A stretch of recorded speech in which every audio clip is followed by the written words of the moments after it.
আসসালামু আলাইকুম। আজকে চাল কুমড়ো পাতার বড়া ভাজবো, সাথে মসুরির ডালও দিব। তো এদিকে রেডি করে নিয়েছি আমি সবকিছু। তো বাইরে তো অনেকক্ষণ ধরে বৃষ্টি হচ্ছে, বৃষ্টির কোনো থামার নামই নেই। তো আমি এখন এগুলা বাটা কোটাগুলো করে নিব আর কি। ভেজানো মসুরির ডালগুলো আমি পরিষ্কার করে ধুয়ে নিয়েছি। এখন এই মসুরির ডালগুলো আমি বেটে নিব।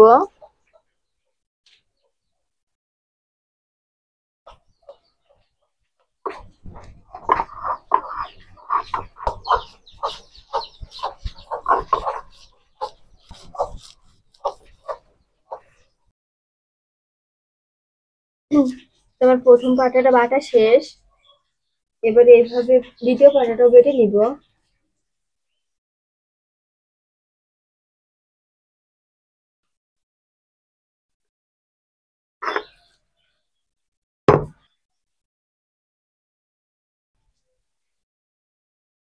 তো এই যে আমার মসুরির ডালটা বাটা সম্পূর্ণ হয়ে গেছে। এবার আমি আদাটা বেটে নিব।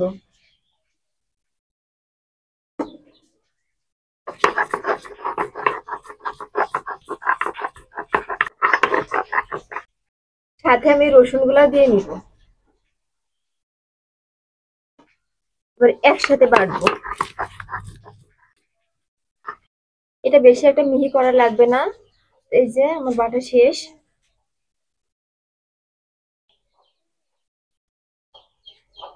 এক পাশে রেখে দিলাম।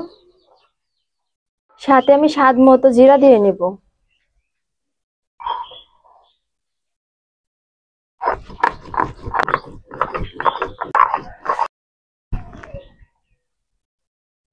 এইদিকে আমি এগুলো রেডি করে রাখছি, এবার চাল কুমড়োর পাতাটা ভালো করে কেটে নিব।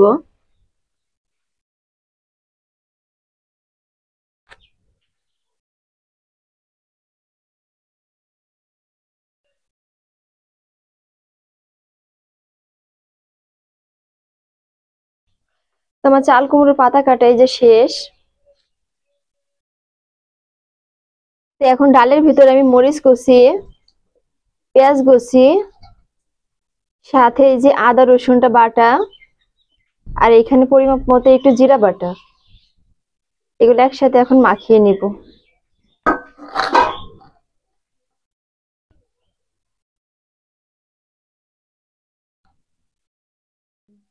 সাথে স্বাদ মতন লবণ দিয়ে নিলাম। এই যে কুচি করা পাতাগুলো এখন দিয়ে নিব।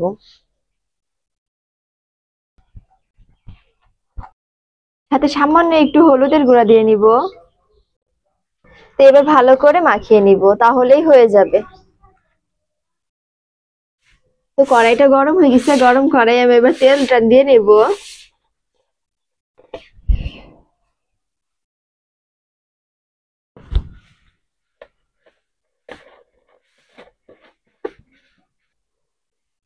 তো তেলটা গরম হয়ে গেছে, তো এইভাবে গরম তেলে বড়াগুলো আমি দিয়ে নিব। বিসমিল্লাহ আল্লাহ।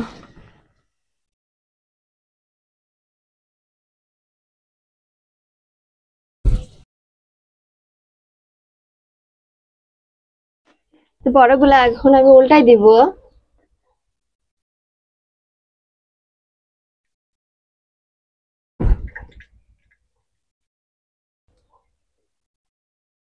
এগুলো প্রথমে দিছিলাম, তো এগুলো হয়ে গেছে আগে।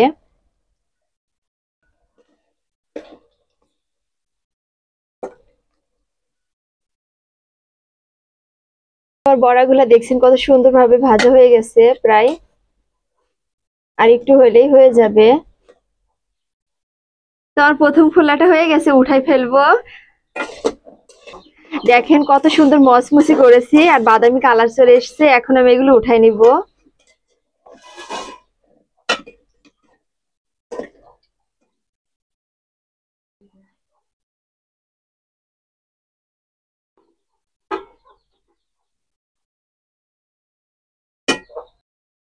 তো এখন আমি দ্বিতীয় খোলাটাও ভেজে নিব।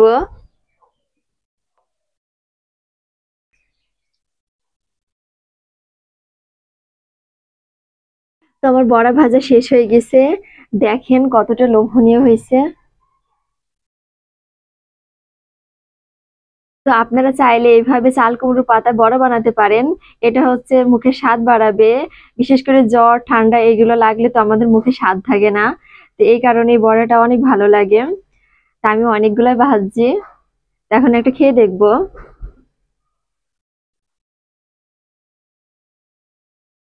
বিসমিল্লাহ। একদম মচমচি হয়েছে বড়াগুলা। খাই তো মাশাআল্লাহ অনেক মজা হয়েছে।